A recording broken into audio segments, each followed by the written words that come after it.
अस्सलाम वालेकुम दोस्तों, क्या आप चाहते हैं कि आपके बाल कुदरती तौर पर ब्राउन और चमकदार नजर आए, तो वो भी बगैर किसी केमिकल वाले महंगे कलर्स के? तो ये वीडियोस आपके लिए है। आज हम आपको एक ऐसा ज़बरदस्त घरेलू नुस्खा बताएंगे जिससे आप आसानी से अपने बालों को ब्राउन कर सकते हैं, वो भी बिल्कुल नेचुरल तरीके से। तो वीडियो को आखिर तक ज़रूर देखें। अगर आपको पसंद आए तो लाइक, शेयर और सब्सक्राइब ज़रूर करें। घर पर ब्राउन कलर बनाने का तरीका ये है।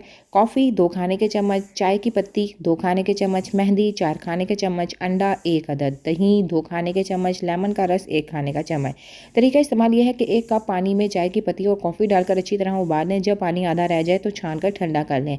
मेहंदी को एक बर्तन में डालें और उसमें तैयारशुदा कहवा शामिल करें। फिर अंडा, दही और लेमन का रस डालकर अच्छी तरह से मिक्स कर लें। इस पेस्ट को कम अज़ कम 2 घंटे के लिए छोड़ दें ताकि अच्छी तरह से तैयार हो जाए। अब इस मिक्सचर को ब्रश की मदद से बालों में लगाएं। 2 से 3 घंटे के लिए छोड़ दें।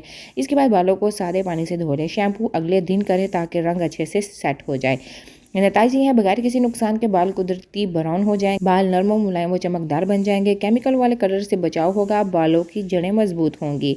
दोस्तों, ये घरेलू नुस्खा ना सिर्फ आपके बालों को खूबसूरत ब्राउन रंग देगा बल्कि इन्हें सेहतमंद और चमकदार भी बनाएगा। अगर आपको ये वीडियो पसंद आई हो तो लाइक, शेयर और चैनल को सब्सक्राइब करना ना भूलें ताकि आपको मजीद मुफ्त वीडियोस मिलती रहें।